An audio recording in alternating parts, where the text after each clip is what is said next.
જૂનાગઢ જિલ્લામાં શુક્રવારના દિવસે ભારે વરસાદ પડ્યો। સમગ્ર જિલ્લામાં સારા વરસાદથી ખેડૂતો ખુશખુશાલ તો થઈ ગયા, પરંતુ ઘેડ પંથક અને ખાસ કરીને માંગરોળ તાલુકાના ગ્રામ્ય વિસ્તારોમાં આ વરસાદ નુકસાનીના ડામ આપી ગયો। એવી નુકસાની કે લોકોને તેમાંથી ઉભરતા મહિનાઓ અને આખું વર્ષ પણ લાગી શકે છે। ત્યારે કેવા છે વરસાદી આફતે મચાવેલી તબાહીના દ્રશ્યો, આવો જોઈએ આ રિપોર્ટમાં।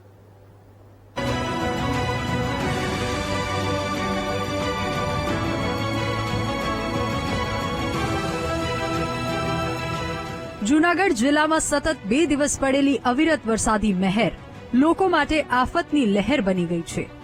હજુ પણ જિલ્લાના ગ્રામ્ય વિસ્તારોમાં વરસાદી માહોલ જોવા મળી રહ્યો છે। વરસાદના આગમનથી ખેડૂતોમાં ખુશી છે, તો રસ્તાઓ બંધ થઈ જતા અનેક ગામડાઓ સંપર્ક વિહોણા બન્યા છે।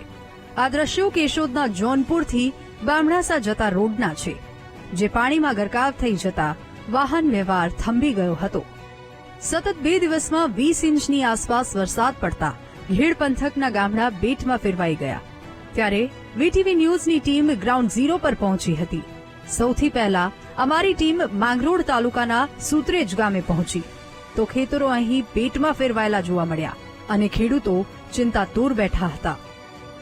આગળ વધતા વીટીવી ન્યૂઝની ટીમ સામરાળા ગામ તરફ આગળ વધી, તો રસ્તામાં ચારે તરફ દરિયો હોય તેવા દ્રશ્યો જોવા મળ્યા।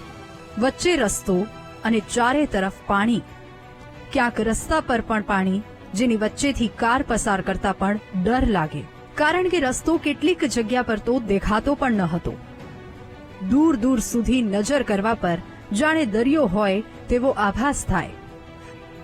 રસ્તા પરથી પૂરની જેમ વહેતા પાણી વચ્ચેથી અમારી ટીમ માંગરોળના સામરાળા ગામે પહોંચી, તો ગામમાં પણ ચારે તરફ પાણીનું સામ્રાજ્ય જોવા મળ્યું।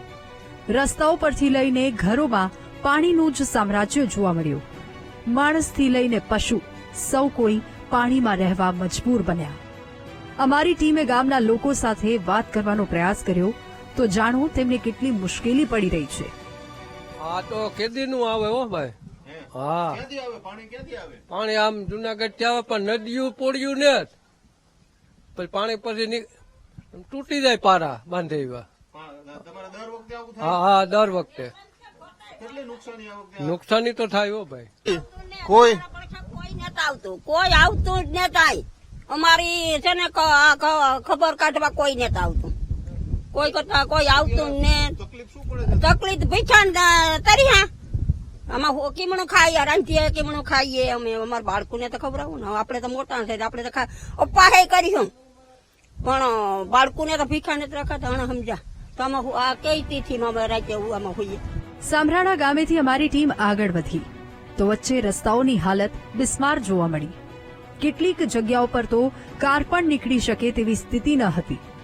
ખાસ કરીને કારેજથી દર્શાલી તરફ જતો નવો બનેલો રસ્તો હલકી ગુણવત્તાના કામના કારણે પહેલા જ વરસાદમાં ઠેર ઠેર ધોવાઈ ગયો।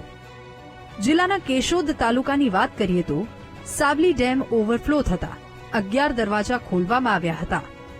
ડેમમાંથી પાણી છોડાતા જ મઘરવાડા ગામ સંપર્ક વિહોણું બન્યું હતું। જો કે જેમ ધીમે ધીમે પાણી ઓસરી રહ્યા છે, તેમ તેમ નુકસાનીના દ્રશ્યો પણ નજરો સામે આવી રહ્યા છે। રસ્તાઓ ધોવાઈ ગયા, પૂરની જેમ ખેતરોમાં ફરી વળેલા પાણી માટી તાણી ગયા, એટલે કે માટી ધોવાઈ ગઈ અને પથ્થર દેખાવા લાગ્યા। કેટલાક ખેડૂતોનો આગોતરો પાર પણ ધોવાઈને જતો રહ્યો। આમ અહીં ચારે તરફ નુકસાનીના જ દ્રશ્યો જોવા મળ્યા। એટલા દિવસથી અમે વરસાદની બહુ વાટ જોતા હતા બધાય। મેં નબરું પડશે કે નબરું પડશે, વરસાદે ધબધબાવી નાખ્યા, ખેડૂતની નુકસાની કરી છે। કોઈ પારાન બારાન તોડી નાખ્યા છે, કોઈ નબરા માણે નહીં તોડી નાખ્યા, સારા માણે નહીં તોડી નાખ્યા। અને વરસાદ બહુ થયો છે, રોડ ક્યાંક ક્યાંક તોડ્યો છે, ક્યાંક ક્યાંક તોડ્યો નથી। અત્યારે રોડ રસ્તા ખરાબ થઈ ગયા। ડેમ કેને લઈને રોડ રસ્તા ખરાબ થયા? ખોરાહાનો ડેમ ઓવરફ્લો થયો એટલે રોડ રસ્તા બધા ધોવાઈ ગયા નહીં। હવે શું થવું જોઈએ? હવે આ રોડ રસ્તા રિપેર થાય તો વધારે સારું। આમ સમગ્ર જિલ્લામાં વરસાદ તો સારો પડ્યો, પરંતુ એક જ ઝાટકે 20 ઇંચ વરસાદ ખાબકી જશે અને નુકસાની ભોગવવાનો વારો આવશે, તેવું કોઈએ ભાગ્યે નહોતું વિચાર્યું।